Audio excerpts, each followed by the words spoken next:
bonjour à tous. Alors Patrice, bonjour d'abord. Comme l'a dit déjà Laura, vous êtes un homme passionné par la nature. Vous connaissez chaque cri d'oiseau, chaque son de l'animal qui peuple le Vexin. Vous êtes l'homme du pays, le Vexin, et on va voir en effet différents aspects de ce que vous faites dans le Vexin. Je vais commencer par décrire un peu votre parcours.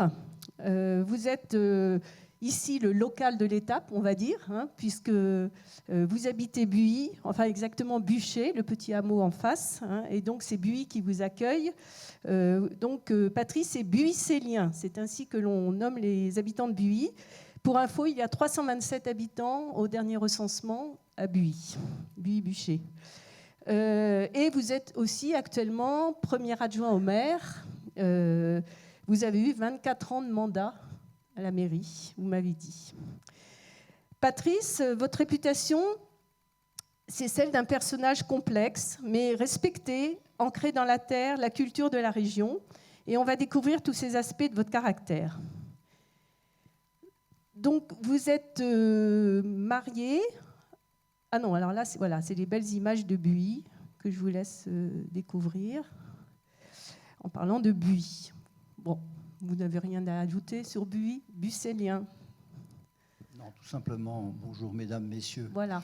Je découvre pour la première fois les rencontres du Vexin parce que je ne savais pas que ça existait. Donc, je suis très honoré de cette invitation. Et je suis un peu ému. Pourtant, la parole, je l'ai facile, mais là, ça va venir. Ça va venir. Et je voudrais excuser quand même monsieur le maire de Buis qui n'a pas pu être ici pour des raisons autres, auxquelles il ne pouvait pas se soustraire. Voilà. Donc, Patrice, on va juste parcourir un peu votre vie. Donc, vous êtes grand-père, vous avez 2 petits-enfants, vous êtes marié, père et grand-père. Vous êtes né dans le Vexin et vous y vivez depuis 54 ans. Donc, vous êtes natif de Breuil, la ferme de votre grand-mère que l'on voit ici. Affirmatif. Voilà, vous avez découvert l'amour de la nature dès votre plus jeune âge. Ensuite, vous avez passé votre enfance à travailler à la ferme, donc chez votre grand-mère, et puis vous avez participé à des courses cyclistes. Dès 18 ans, vous étiez cycliste amateur et vous avez vous avez côtoyé Bernard Thévenet, m'avez-vous dit. Ensuite, vous êtes parti au service militaire à Strasbourg, où là, vous apprenez à conduire des camions. Et c'est comme ça qu'après, en rentrant du service militaire, vous êtes engagé la société Giraud à Mantes. Et là, c'est votre premier bus que vous avez conduit en 71. Je suis rentré dans l'entreprise en 71 et j'en suis sorti en 2006. Voilà. Donc, de chauffeur à responsable d'exploitation, vous avez sillonné toutes les routes du Vexin. On ne peut pas dire que les routes n'aient de secret pour vous. Et en 2006, donc là, c'est les bus version moderne. Et en 2006, vous prenez votre retraite après 35 ans dans l'entreprise. Et à Buis, vous êtes aussi très connu parce que vous organisez en particulier chaque année la messe de Saint-Hubert, mondialement connue. Qu'est-ce que cela représente pour vous, la messe de Saint-Hubert ? Alors la messe de Saint-Hubert, c'est une continuité parce que quand j'ai fêté mes 50 ans, mon rêve, ça avait toujours été d'avoir une messe de Saint-Hubert. Donc pour mes 50 ans, je m'étais offert une messe de Saint-Hubert. Et à l'époque, il y avait un monsieur qui s'appelait Robert Poirier qui est venu me voir l'année d'après. Patrice, tu devrais nous organiser une Saint-Hubert à Buis. Donc depuis, eh bien, voilà, on essaye de faire perdurer, chose qui n'est pas toujours facile. Alors je vous invite à venir assister à cette messe avec les trompes. C'est un moment assez impressionnant et très émouvant, les temps forts de Buis. Voilà. Alors, ce qui nous amène à parler de l'une de vos passions, donc cette messe, c'est la chasse, comme ça a été dit. Donc, amateur de nature et de chasse, vous l'êtes.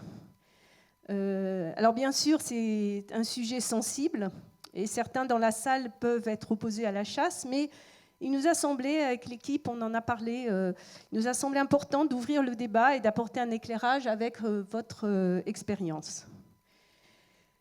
Alors j'ai une phrase, citation de Philippe Saint-Marc qui dit « Un homme se doit d'être le gardien de la nature et non son propriétaire ». Et je pense que ça résume votre philosophie. Là, on voit votre chien qui galope dans les champs. C'est vrai, la nature, elle ne nous appartient pas, il faut la partager. Voilà. Et en la partageant, eh bien, il n'y a pas de problème. Je n'ai jamais de problème dans la nature, que ce soit avec les motos, les marcheurs, les randonneurs, tout ce que vous voulez. Je n'ai aucun problème, parce qu'il faut se respecter mutuellement. Et pour vous, la chasse, ce n'est pas une simple activité récréative, mais c'est aussi une manière de vivre en harmonie avec la nature et en toute convivialité avec vos collègues chasseurs. Là, on découvre les beaux paysages du Vexin, j'en profite pour faire la publicité pour ceux qui ont... Beaucoup m'ont dit qu'en venant ici à Buis aujourd'hui avec ce beau soleil, on découvre ces paysages du Vexin qui sont magnifiques et c'est vrai que chaque jour est étonnant et différent. Donc, j'ai une autre phrase à propos de la chasse d'Alain Finkielkraut, qui est donc philosophe et écrivain, qui dit « Je ne suis pas un adversaire de la chasse parce que les chasseurs entretiennent un rapport véritable à la nature et aux animaux. Je comprends le plaisir qu'il y a à se lever tôt le matin, à marcher dans la rosée avec d'autres compagnons en quête du gibier. Et je sais aussi que l'on rentre souvent bredouille. Je ne veux pas faire la leçon aux chasseurs et je refuse de les considérer comme des ennemis de l'humanité accomplie. » Voilà. On va parler de votre chasse. Donc, vous présidez un GIC, groupement d'intérêt synégétique de la vallée de l'Epte. Et voilà, là, c'est le lieu où vous vous réunissez entre chasseurs et vous dites toujours ce qui est important, c'est la convivialité. Donc, pour vous, c'est un lieu important de votre vie. Parce que la convivialité, c'est une chose qui n'a pas de prix. Votre chasse, vous couvrez combien d'hectares ? 1500. D'accord. 1500 hectares, donc dans le coin ici, oui, autour quasiment de tout d'un seul tenant, sur plusieurs communes. Voilà. Donc, pour vous, la chasse, il y a eu la réintroduction du faisan, l'entretien des haies, on y reviendra, les fourmilières, l'organisation des comptages sont autant de mesures que vous mettez en place pour maintenir un équilibre naturel. Alors, on va en parler. Mais d'abord, pour vous, qu'est-ce qu'un chasseur aujourd'hui ? Un chasseur, pour moi, aujourd'hui, c'est celui qui vient déjà à la chasse pour le plaisir et surtout pour passer une bonne journée. Le matin, il arrive avec le sourire. Le soir, c'est bien quand il repart avec le sourire. Une grande partie des chasseurs, maintenant, ne viennent pas forcément à la chasse pour tuer. Parce que ça, c'est fini ce temps-là. C'est résolu. C'est résolu. Enfin, à mon sens. Donc, le plaisir déjà de marcher dans la nature, de voir courir des lièvres comme vous voyez, ou une compagnie de perdreaux qui va s'envoler sur la droite ou sur la gauche, c'est le plaisir. Malheureusement, nos perdreaux, comme on voit là, sont en train de disparaître dans la nature. C'est vraiment dommage parce que c'était l'oiseau emblématique de nos plaines. Aujourd'hui, il n'y en a plus beaucoup. À cause de plusieurs facteurs. On les nommera pas tous, mais bon, vous avez le changement climatique, on n'a plus d'hiver, on n'a plus beaucoup d'insectes. Il faut savoir que les premiers jours de vie d'un perdreau ou d'un faisan, les 15 premiers jours, ils ne se nourrissent que d'insectes ou de fourmis. Donc, s'il n'y a plus à manger pour eux, eh bien, malheureusement, ils meurent. Alors, on a de plus en plus de froid, on n'a plus de saison, on a du froid jusqu'au mois de juin. Au mois de juin, vous avez des moments où vous avez 0 degré. Un petit perdreau qui est gros comme le pouce, eh bien, il ne peut pas survivre. Alors, pour les aider, on a, je ne sais pas si c'est le moment, mais on a replanté beaucoup de haies. Je peux... Oui, on va vous montrer. Ah bon, alors, je vais attendre alors. Oui, je voulais juste avant, si vous permettez, alors déjà, il y a une photo de chasseurs qui sont à l'arrêt devant le chevreuil, et je trouvais que cette photo, Là, c'est le chasseur qui a l'arrêt dans le chevreuil. C'est le chasseur qui est à l'arrêt, oui, parce que les consignes et la législation sur ce gibier, que ce soit chevreuil, cerf, sanglier, ce que vous voulez, sont très strictes. Donc il y a des lois, il faut les respecter. Et là, on ne peut pas chasser le chevreuil si on n'est pas déjà muni d'un gilet fluo, si vous n'avez pas mis vos fiches de sécurité, 30 degrés, 5 pas à gauche, 5 pas à droite, vous ne pouvez pas le tirer. On en reparlera aussi. Si vous le tirez, c'est que vous êtes hors la loi. Alors, après, on va évoquer le renard. Vous me disiez, vous l'appelez l'éboueur de la nature. Vous m'aviez dit ça. Oui. Alors, nous, dans nos villages ou dans nos villes, nous avons des éboueurs. Les éboueurs, ils ramassent tous nos déchets. Eh bien, le renard, lui aussi, c'est un éboueur de la nature. Parce qu'il va commencer par s'alimenter avec tous les oiseaux malades. Et ça, il y en a.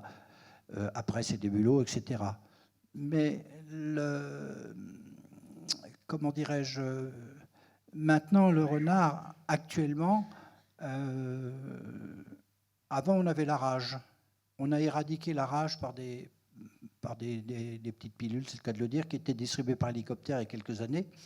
Seulement maintenant, il y a un facteur qu'on ne tient pas beaucoup compte, c'est la gale sarcoptique. Et ça, il ne faut pas l'ignorer. La gale sarcoptique, c'est quand même quelque chose de dangereux pour nos animaux, que ce soit nos chats, que ce soit nos chiens, etc. La seule différence, que si vous avez un chat ou un chien chez vous qui attrape la gale sarcoptique, vous allez l'emmener au vétérinaire, on va le soigner. Alors que lui, le renard, il va mourir de souffrance. Il y a un autre animal que vous aimez, enfin celui que vous aimez particulièrement, c'est le faisan. Ah, le faisan, c'est une...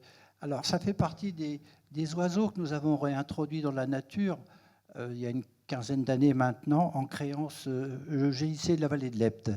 Avec l'aide de plusieurs acteurs, le GIC de la vallée de l'Epte comporte actuellement 3600 hectares. Nous avions une population de faisans qui était très basse, et nous avons réussi, au bout de 3 ans, avec des réintroductions en juillet et août de faisans de pure souche, comme on voit là à l'écran, à remonter nos populations.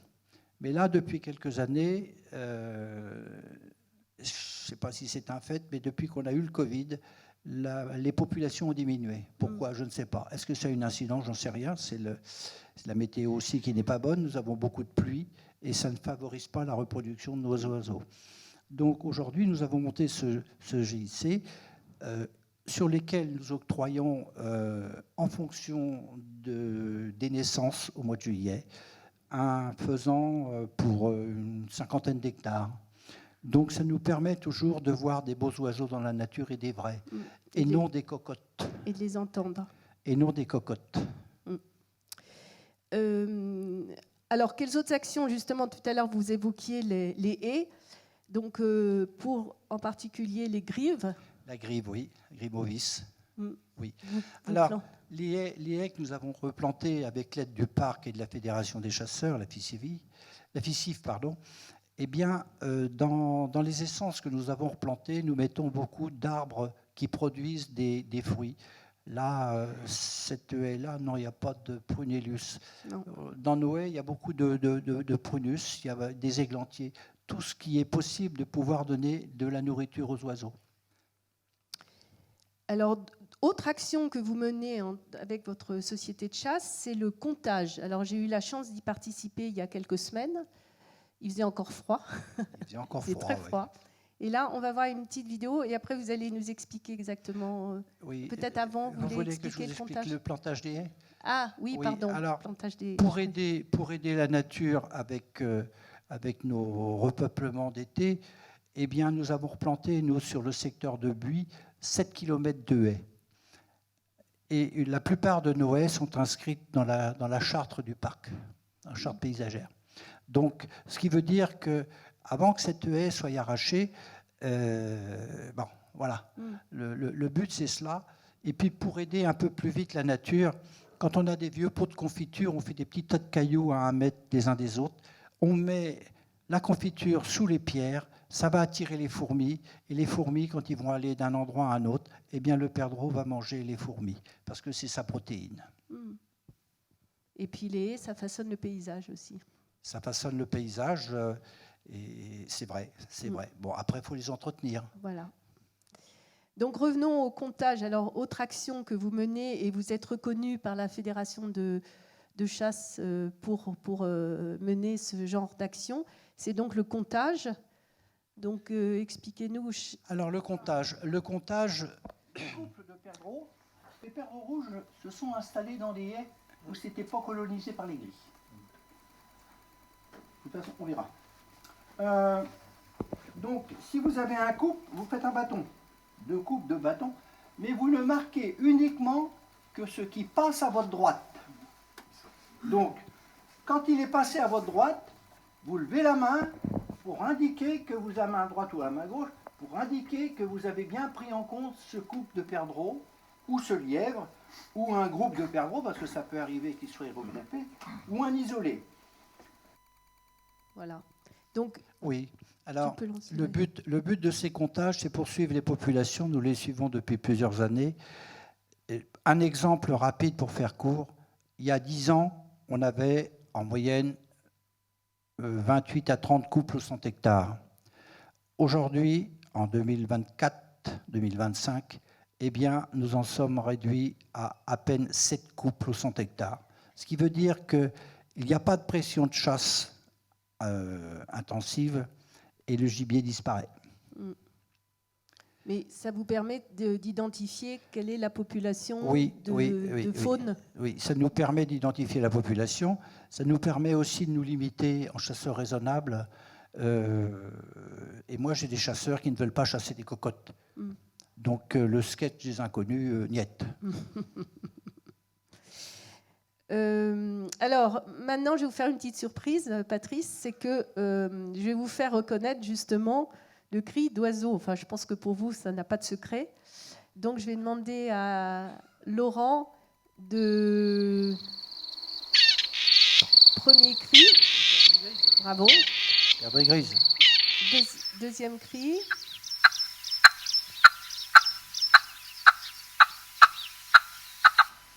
Ah, ça, c'est une perdrix rouge. Bravo. Et ça, c'est le troisième? C'est un rossignol. Non. Alors, perdrix grise, vous avez raison, perdrix rouge. Et le troisième, c'est bécasse. Je ne réponds pas au joker. Je prends un joker. Bon, tout ça, quand même, prouve que vous êtes de bons connaisseurs de la faune et de la flore. Et donc, je pense que c'est aussi pour ça que vous avez été choisi pour être lieutenant de louvetier. Donc, on va aborder ce sujet de la louveterie. Et pour ceci, je vais demander à Annabelle Delval de nous rejoindre sur scène. Alors, oui.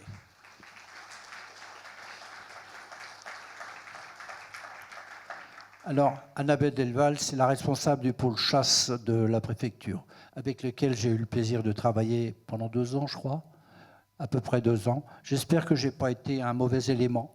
Non, du tout. Nous n'avions qu'à nous louer de vos services. C'est tout.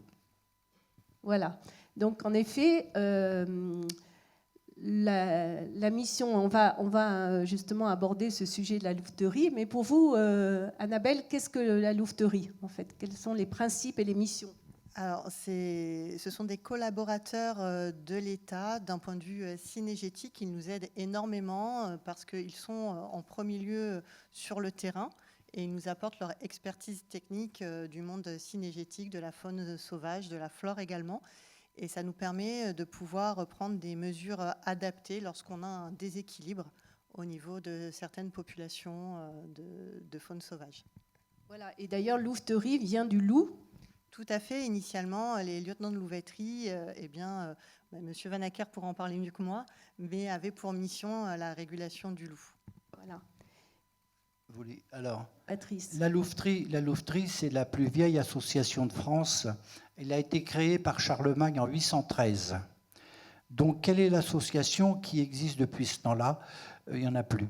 Alors, la louveterie est regroupée en une association départementale, une autre association régionale, et après, c'est au niveau de l'échelon national. Voilà comment se situe le truc de la louveterie. Alors là, aujourd'hui, Patrice, vous avez votre tenue officielle de lieutenant de louveterie. Mais là, on voit, quand vous êtes en mission, donc vous avez des macarons sur la manche. Et si on lance le film, voilà, derrière, vous êtes bien identifié dans des battues administratives. Et on va y revenir sur la battue administrative. Alors, il y a une charte dans la louveterie. Nous devons toujours faire honneur à la louveterie. Quand on est sur le terrain habillé comme ça, on représente monsieur le préfet. Donc, il faut avoir quand même une tenue décente, tenue correcte. Et puis, ça fait partie des statuts de la louveterie. Donc vous, cela fait combien de temps que vous êtes lieutenant de louveterie, Patrice ? Je suis resté 16 ans, Oui. puisque à 75 ans, on m'a gentiment dit, ben voilà, c'est fini, quoi. Mais c'est normal, c'est Non, normal. vous êtes honoraire maintenant. Oui, monsieur le préfet m'a nommé à titre honoraire. Ce qui a été le plus émouvant quand on m'a remis ce titre à titre honoraire, c'était dans les appartements personnels du préfet. Et ça, ce sont des choses qui vous marquent. Annabelle, il y a combien de lieutenants de louveterie dans le Val d'Oise ? Donc dans le Val d'Oise, Oui. on compte 9 lieutenants de louveterie, Oui, 9. avec 9 circonscriptions. D'accord. Et combien vous faites de battues par an, à peu près ? Oula. En moyenne, alors, les difficultés du Vexin et les difficultés de la ville ne sont pas du tout les mêmes. Ce n'est pas du tout la même problématique. Dans le Vexin, on arrive à réguler à travers beaucoup de psychologie, avec une main de fer dans un gant de velours, à savoir manier le bâton et la carotte, c'est le cas de le dire. Et puis, quand vous connaissez les gens, où vous chassez vos sangliers, parce qu'ils causent beaucoup de dégâts au monde agricole, et aujourd'hui, le monde agricole a aussi besoin qu'on le défende. Donc, avant d'intervenir, je peux expliquer le déroulement ? Bien sûr. Allez-y. Alors, avant d'intervenir chez quelqu'un, il y a une demande. Ça peut être une demande de mairie, ça peut être une demande d'un agriculteur ou d'un particulier qui a des dégâts chez lui, soit par des renards, soit par des sangliers, soit par d'autres animaux. Donc, il fait une demande auprès de la DDT, et puis la DDT nous mandate pour aller constater les faits, et nous faisons notre rapport, et en fonction, il est délivré un arrêté préfectoral pour réguler ces animaux. Mais quelquefois, on n'est pas obligé de tuer. On n'est pas toujours obligé de tuer. À partir du moment où on peut trouver une solution qui peut arranger tout le monde. Parce que, comme je disais tout à l'heure, la nature, il faut la partager. Et bien là, c'est pareil. Il faut essayer de faire le plus et le moins. Et en fonction de ça, eh bien, nous organisons nos battues administratives dans un déroulement assez strict parce que dans le Vexin, il n'y a pas de souci. Mais en ville, nous faisons des sangliers qui sont aux portes des maisons. Là, c'est la maison d'habitation et les sangliers sont là où vous êtes assis. Donc, pour réguler ces sangliers, ce n'est pas toujours évident. Donc, on est très, très strict sur la sécurité. On n'envoie pas des balles comme ça. Et puis voilà, quoi. D'ailleurs, on va prendre l'exemple de la battue administrative que vous avez ordonnée à Vauréal. J'y étais justement pour vous filmer. Donc là, on va voir le film du briefing. Aujourd'hui, on Donc organise c'est une battue Monsieur Manito. administrative demandée par Christophe, la oui. préfecture sur Vauréal et une petite partie de Cergy. Il y a des dégâts de sangliers chez les particuliers et sur la zone du parc Saint-Christophe, qui est une zone, je dirais, assez importante. Je remercie en particulier mes lieutenants de louveterie, qui sont tous là. Là, ils sont sous maison, je pensais qu'ils sont à moi. Nous avons quasiment tous les lieutenants de louveterie du Val d'Oise, sauf 2. Ils m'ont aidé dans la préparation de la battue et dans la conduite de la battue pour les poster. Donc maintenant, je vais vous faire la situation générale, puis ensuite la mission que l'on a, ensuite comment on va l'exécuter, et enfin les mesures de sécurité qui sont les plus importantes. Donc là, c'est important, c'est qu'en fait, il y a des règles à respecter. Tout à Oui, fait. oui. Comme à la chasse, en fait, il y a des règles de sécurité et elles sont rappelées à la ronde du matin par le lieutenant de louveterie qui est en charge de la mission. C'est ça. Et alors après, vous, Patrice, vous allez emmener une équipe de chasseurs avec vous et vous allez aussi leur donner des règles de mise en place. Ben oui, pour confirmer ce qu'avait dit mon collègue Christophe, eh bien, c'est à nous, après, qui sommes responsables du groupe, donc leur donner leurs angles de tir, ce qu'ils peuvent tirer, ce qu'ils ne peuvent pas tirer. Voilà, on va bien Et on n'a jouer. pas le droit à l'erreur. On n'a pas le droit à l'erreur. Donc, celui qui ne respecte pas les consignes, eh bien, plus jamais il est invité dans nos battues administratives. Qui ont été matérialisés. Vous avez ici, parce que vous avez une coulée qui est là. Donc, tire 10 mètres maximum. Droite et gauche. D'accord. OK?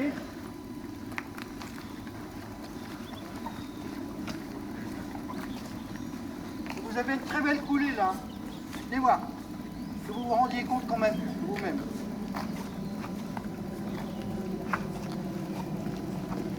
Celle-là est meilleure. Mais moi, je ne vous interdis pas de vous déplacer de 10 mètres du moment que vous respectez vos angles de 30 degrés. C'est tout ce que je vous demande. D'accord. Voilà. Donc, cette battue a eu lieu.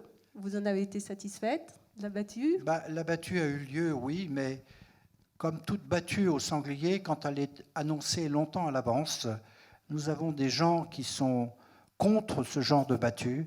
Eh bien, la nuit, eh bien, ils vident les carrés de façon à ce qu'on ne puisse pas réguler ces sangliers. Donc le problème, il est reporté. Et ça, c'est dans la louveterie, le secret de la réussite, c'est le silence. Efficacité, silence. Vous dites, Annabelle, que le louvetier a un rôle crucial pour vous et que s'il n'existait pas, vous ne sauriez pas comment faire. Tout à fait. Alors, déjà, ce sont des personnes qui agissent pour l'État de manière bénévole et c'est important de le rappeler. Exactement. Parce que quand ils ont un arrêté de tir de nuit, quels que soient nos lieutenants de louveterie, ils ne comptent pas leurs heures pour venir en aide aux personnes qui en ont besoin pour les dégâts de sangliers. Et on n'a pas la possibilité, sur certains animaux, d'avoir des régulations efficaces la journée. Et c'est en ça où c'est important parce qu'on va avoir des collisions ou des dégâts aux cultures ou aux particuliers. Et ces espèces, on va pouvoir les prélever et réguler la situation que la nuit ou lors de battues. Et donc c'est pour ça que les lieutenants de louveterie ont un rôle primordial pour venir en complément des actions de chasse, en collaboration avec la fédération, avec l'Office national des forêts, l'Office français de la biodiversité, en fait tous les acteurs de l'écologie, de préserver les espèces, œuvrent ensemble pour un maintien de l'équilibre agro-sylvico-cynégétique même. Ils peuvent même assurer la sécurité publique, comme vous disiez, lors d'un accident, par exemple, Patrice. Oui, ça m'est arrivé quelquefois, 3 fois dans la nuit, d'être appelé pour des problèmes de sanglier avec des accidents, oui. Puis dans ce cas-là, on vient en renfort pour les gendarmes. Oui. On vient aussi quelquefois euthanasier des bêtes. Et des anecdotes, je pourrais vous en raconter, mais demain matin, on sera encore là. C'est le cas de le dire. Et par contre, ce que vous avez oublié, Annabelle, c'est qu'aujourd'hui, le renard, chose que je n'avais jamais vue depuis 2 ans, il s'attaque aux agneaux qui viennent de naître. Et ça, notamment, ça avait fait la réflexion en CDC-FS de l'OFB, qui disait qu'ils n'avaient jamais vu un renard manger des agneaux. Et quand j'ai sorti la photo avec les pattes dans la neige, il n'y avait plus de commentaires. Donc, ça aussi, ça fait partie des évolutions. Oui. Alors, on va passer au petit jeu de questions-réponses, parce qu'on est dans les temps, j'espère. Est-ce que dans la salle, il y a... Parfaitement dans le temps. Ah, super. Merci. Donc, est-ce qu'il y a des questions pour Patrice ou pour Annabelle?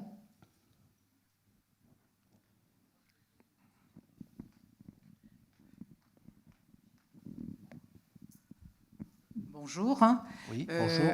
Voilà. Je vais vous poser une question. On parle de régulation des animaux, mais est-ce que vous faites attention aussi à leur savoir s'ils sont en bonne santé, parce qu'on entend beaucoup de choses sur la grippe aviaire, donc pour les animaux qui sont pour la peste de porcine, pour des tas de choses. Alors, comment ça se passe au niveau, en plus de la régulation, est-ce que vous suivez justement pour savoir si les animaux sont en bonne santé? Oui, alors cela se fait par le réseau SAGIR. Le réseau SAGIR, c'est un réseau qui s'occupe d'analyser les animaux pour savoir quelles différentes maladies de A à Z. Quand on retrouve un lièvre mort, par exemple, dans la plaine, eh bien, à partir du moment où on l'a trouvé, on le met dans un sac et on le donne à la fédération qui le fait suivre au réseau SAGIR qui se tient à Évreux, je crois d'ailleurs. C'est ça, hein. Et la préfecture aussi. Bien sûr, la préfecture en premier lieu. Parce que suit les maladies. Tout à fait, mais on travaille tous ensemble et effectivement, il y a une mise en place des suivis et on transmet les informations entre les différents acteurs pour les justement... vétérinaires. Tout à fait. Merci. Ah oui. Nous, on a une autre question. Super. Bonjour. Bonjour. Comment devient-on lieutenant de louveterie? Alors, le lieutenant de louveterie, c'est recruté sur concours. Vous postulez au poste de lieutenant de louveterie. Et puis après, il y a des commissions, etc. etc. Et c'est les meilleurs qui sortent. Voilà, en 2 mots, c'est ça.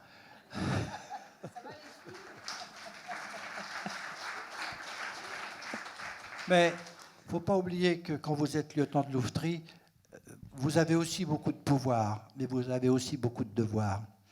Et vous avez surtout le devoir d'être impartial avec tout le monde. Et ça, c'est très important. Je vais vous raconter une anecdote. Avant que je sois lieutenant de louveterie, beaucoup de gens m'ignoraient. Le jour où j'ai été nommé lieutenant de louveterie, je me suis découvert tout un tas d'amis. Alors je leur ai simplement dit, continuez à m'ignorer.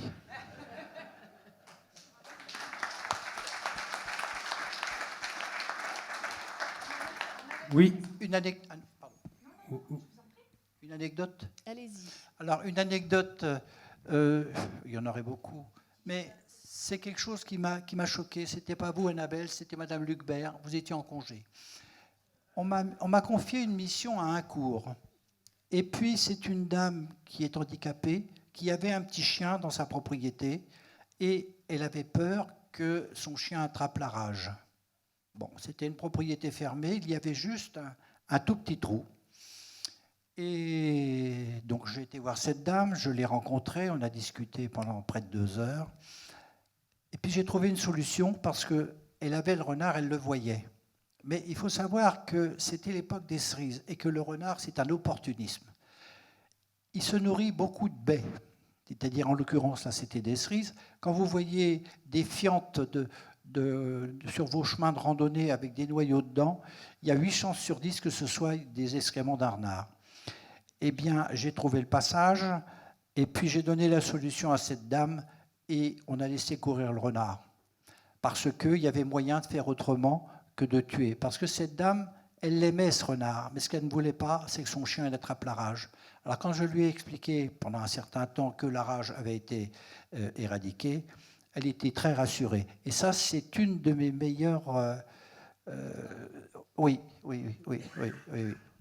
Et puis finalement, eh bien voilà, j'ai trouvé une petite astuce et on a rebouché le trou. Et puis la dame, elle n'a plus été embêtée.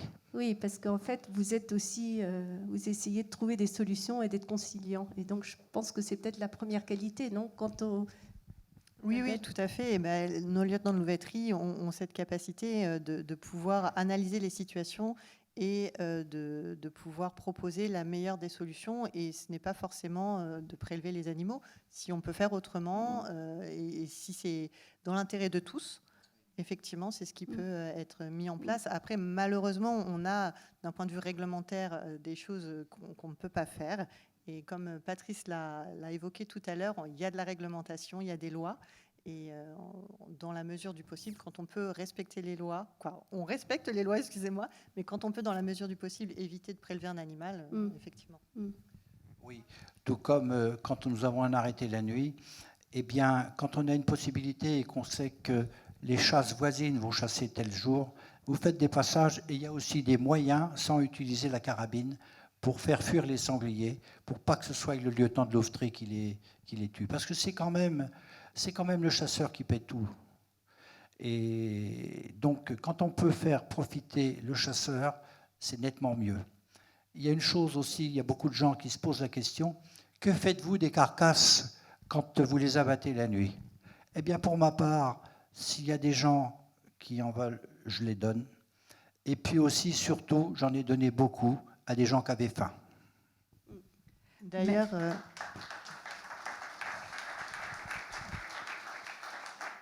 l'association des lieutenants de louveterie a reversé des carcasses de sangliers aux chasseurs ont du cœur, qui est une action qui reverse par la filière Vénaison des denrées de sangliers et d'autres animaux à des personnes qui en ont le besoin.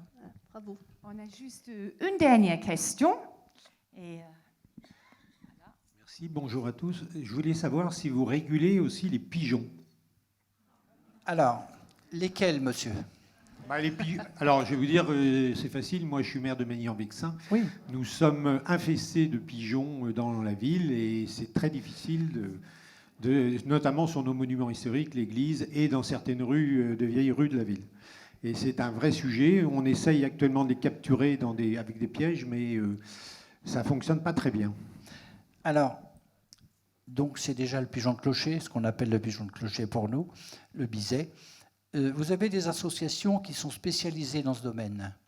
Et si vous voulez, on vous donnera l'adresse de cette association qui, eux, se charge de réguler ces pigeons. Parce qu'il faut reconnaître que le pigeon, pour les fientes, pour les murs, etc., c'est pas très bien. Mais enfin, il en faut aussi quelques-uns. Merci beaucoup. Merci. En tout cas, merci Annabelle.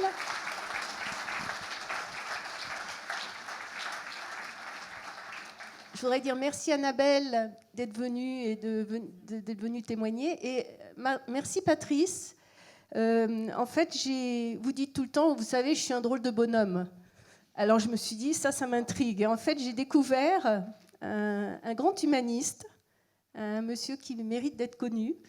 Et c'est aussi quelqu'un de très généreux. Et pour vous témoigner de sa générosité, je vous inviterai lors du cocktail à déguster quelques terrines fabriquées par Patrice lui-même. Et vous nous en direz de vos nouvelles. Voilà, merci. Merci de votre attention.